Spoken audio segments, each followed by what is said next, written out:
En este espacio vamos entonces a continuar con la cápsula de voluntad versus estructura. Ya hemos respondido en diferentes espacios cómo se mueven estas estructuras de lo que es la voluntad, la filosofía individual y hasta dónde se le permite llegar al mago con ciertas prácticas mediante lo permite el territorio, lo permite el espacio-tiempo y lo permite la materia, lo permite la energía y varias cosas invisibles como los elementales y otras fuerzas sutiles. Y más allá de lo que es la estructura, estamos hablando de cosas que ya superan a los individuos porque pues son sistemas de control mucho más grandes. Estamos hablando de economía global, de guerras, enfermedades producidas por farmacéuticas, negocios de armas, pandemias, lo que normalmente la gente conoce como las agendas 2020, ahorita la agenda 2030. Entonces tenemos los que ya hemos nombrado, que son las familias aristócratas europeas que en algún momento se pasaron al norte de América y siguieron controlando a través de la burocracia y a través de generar constituciones y un dominio imperial, actualmente económico. Bueno, tenemos entonces, aparte de ellos, los primeros, los que yo creo que son los vasallos que están siempre mostrando la cara, que son lo que nosotros conocemos como los entes políticos, cuyo dominio se encuentra en los gobiernos, esta parte de la alta burocracia que muestra su cara en sus organizaciones de control, como la OTAN es una organización con la idea de mantener el poder hegemónico y el status quo a través de la violencia, la amenaza y el miedo. Tratan a través de sus organizaciones mantener un status quo para que siempre el vulgo se quede quieto y pues ellos sigan en su poderío absoluto del recurso, de tener los recursos naturales, de tener acumulada la riqueza. Esto es lo que nosotros llamamos la minoría. Es una minoría que es menos del 1 o 2% de la humanidad en Occidente que controla la mayor parte de las compañías a nivel mundial. ¿Sí? Entonces sus vasallos son los que mantienen las organizaciones en el aspecto burocrático. Este para mí es el primer nivel, la gente que muestra la cara, ciertos presidentes, ciertas organizaciones como la OTAN, burocracia.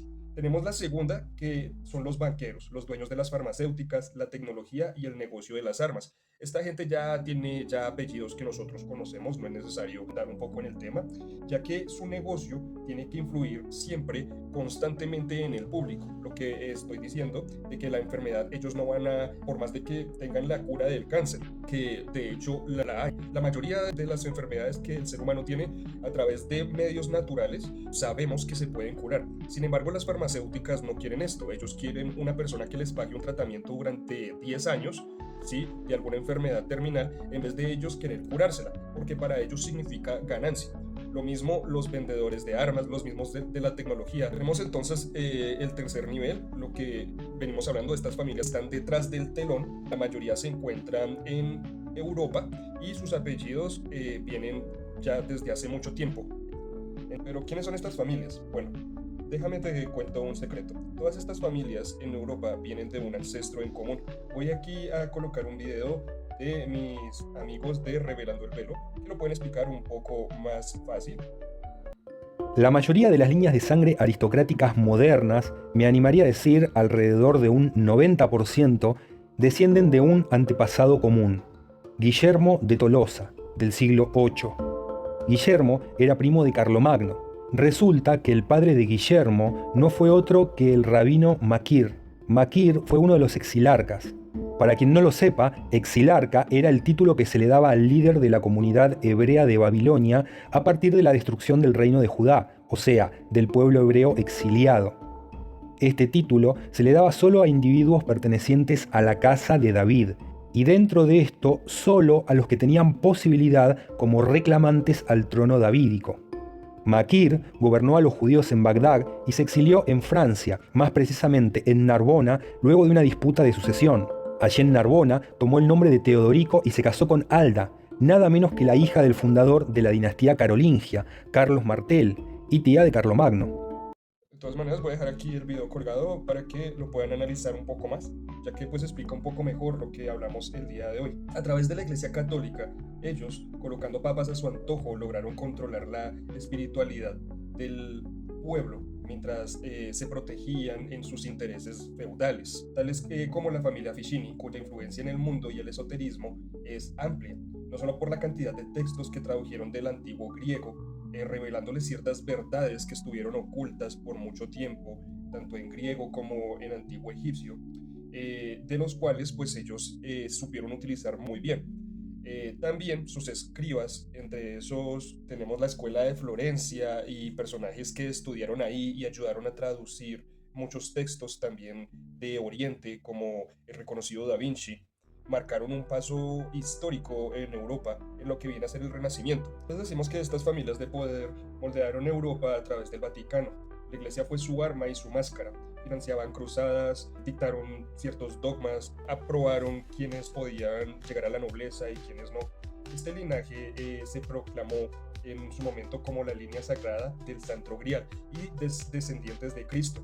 Muchos se alían con órdenes religiosas y clanes esotéricos, instaurando el mito derecho y divino de la realeza mágica con su sangre real. Esta misma gente, cuando se cansó del papado y de tener en la punta del control financiero a lo que es la Iglesia Católica, pues simplemente decidieron hacer una revolución. Esto se vio en la Revolución Francesa, cuando decidieron cortarle la cabeza a los reyes, empezando en Francia, ya que en sí la revolución en Francia fue llevada a cabo por familias burgueses, no fue el pueblo o el campesinado. Sí, ellos utilizaron el campesinado y el hambre del campesinado para poder llevar a cabo su revolución y pues seguir con su control absoluto. Esto ya se dio después del siglo XVII, donde abrazan en sus órdenes como la masonería herramientas como la política, abandonan el absolutismo y adoptan una revolución con medios de control. No solamente apoyan la revolución en Francia y en diferentes lugares de Europa, sino apoyan las independencias americanas también. Reemplazan el trono por la banca y el parlamentarismo. Cuando adoptan la masonería ya les da una estructura iniciática que les permite influir también en el medio esotérico sin mostrarse. Eso no quiere decir que en las órdenes como la masonería estén todas plagadas de estos vampiros de poder o que la masonería sea toda una orden para dominar en el mundo. Sin embargo, la gran mayoría de las personas que estuvieron ahí en un momento tenían estos ideales y estas ambiciones, y al igual que todas las estructuras, llega un punto donde se empiezan a corromper. Y esta orden masónica fue corrompida siempre en sus primeros inicios o en su primer siglo. Entonces, pues estas logias, estos grados y estos pactos de silencio les ayudó a ellos para mantenerse discretos en el ojo público sin tener que usar corona. Tratar de estar al margen, pero siempre en un control. Estas logias, o la gran mayoría, como los círculos de Baviera o en Londres, ellos planificaban pues ciertas revoluciones, constituciones, guerras, bancos centrales. Solo hay que repasar los apellidos que controlan un poco en Occidente y en Europa para saber de dónde está esta fuerza detrás del control del mundo occidental. Entonces vamos a hablar de los entes sionistas, que son las personas que actualmente controlan la banca a nivel mundial y la deuda. Entonces decimos que entre los siglos XVII a XIX entra en auge la banca y las logias. Mientras los linajes merovingios consolidaban su nobleza, las familias judías, sefardíes y askenazis se convierten en los intermediarios financieros. Prohibidos de poseer ciertas tierras, se especializan en préstamos, contabilidad y rutas comerciales. Los nobles europeos no solo toleran, sino los usan. Se vuelven clave para sostener guerras, cruzadas y matrimonios dinásticos. Así nacen los primeros bancos. Esta fusión del poder entre las familias aristócratas europeas y ciertas familias de este pensamiento judío se fusionaron y pues de esto salieron varias familias europeas que adoptaron el judaísmo como propio sin tener siquiera sangre judía, más que todo por tema cultural. Con el tiempo, ciertas familias se volvieron potencias financieras y continentales. Tenemos diferentes apellidos como los Rothschild, los Warburg, Oppenheimer, tenemos Goldman, y pues diferentes apellidos que actualmente todavía figuran como las familias que ejercen el control de la banca a nivel mundial. Por ejemplo, los Rothschild financiaron ambos bandos de las guerras napoleónicas. Los Schiff apoyaron la Revolución Rusa, mientras los Warburg creaban la Reserva Federal de Estados Unidos. Esta gente no tiene bandera, tiene una lógica que es el control y el flujo de la deuda a través del interés y la especulación. Lo que nosotros llamamos economía en realidad no se llama economía. Lo que nosotros llamamos economía se llama cresmática en su definición, que es muy diferente a lo que es la economía. Si en el mundo se practicara una verdadera economía, pues no habría tanta pobreza. Entonces, pues hasta el lenguaje ellos han podido controlar para meternos en una realidad de ficción donde pensamos de que el problema somos los seres humanos y los individuos, de que no nos organizamos bien y dejamos de ver la superestructura controlada por estos vampiros de poder. Aquí pues ya hablamos en la actualidad como el sionismo como estrategia de Estado, lo que está pasando actualmente. Pues en el siglo XX estos grupos ven en el sionismo político una oportunidad, una estrategia, un proyecto que se llama Israel, que surge como un trauma al holocausto.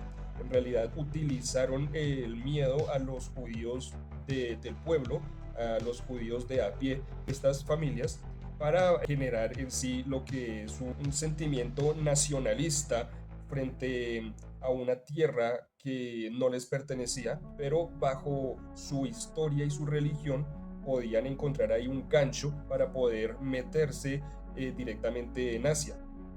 Acá es importante decir que no estamos hablando del pueblo judío, sino estamos hablando del ente sionista, que es de los judíos, ¿sí? De este pueblo, que es el sionismo, ¿sí? Es pues muy diferente.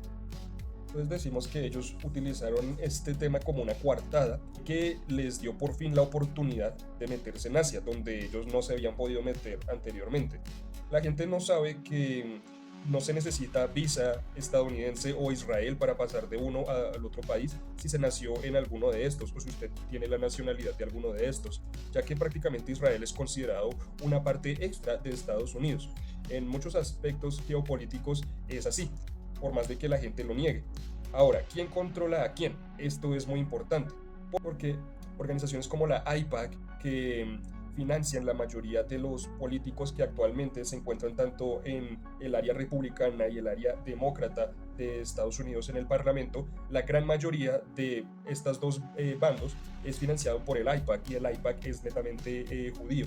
Entonces, prácticamente sus organizaciones son las que financian estos entes burocráticos para que cuando estos lleguen al poder, pues les sirvan en sí de beneficio. Por eso es que actualmente, por más de que se denuncie en la ONU todo lo que está pasando con Palestina, pues no van a frenarlo o no van a hacer algo al respecto, ya que la mayoría de los entes gubernamentales pues les sirven a estas organizaciones. Entonces decimos que tenemos un sistema dominante controlado por diferentes entidades. En este caso podríamos decir que son dos castas. En la superficie parecen distintas, una aristócrata católica, otra financiera judía, pero el sistema que han creado es solamente uno, que es el sistema capitalista, tecnocrático y suprarracional. Tenemos ciertas organizaciones que coexisten como lo que es el FMI, la ONU, la OTAN, el Vaticano, la City de Londres. Ambas financian ciertos partidos para que puedan generar ciertas guerras, también ciertas ONGs, pero es importante aclarar que ellos están metidos en absolutamente todo y también en la política permean muchas veces el espacio de las izquierdas, que se supone que es un tema revolucionario en contra del status quo, y la parte de las derechas es lo que genera el status quo, podríamos decir que son ellas. Así hacen que el pueblo se peleen entre izquierdas y derechas, entre ciertos idealismos y ciertos ideales conservadores, que en realidad desde un principio fueron generados por ellos. Cuando decimos que estas personas representan menos del 1% de la población mundial y que mantienen controlada el 45% de las riquezas, no es algo inventado, es algo que podemos saber por medio de fuentes como la Will Report, Susi, Oxfam.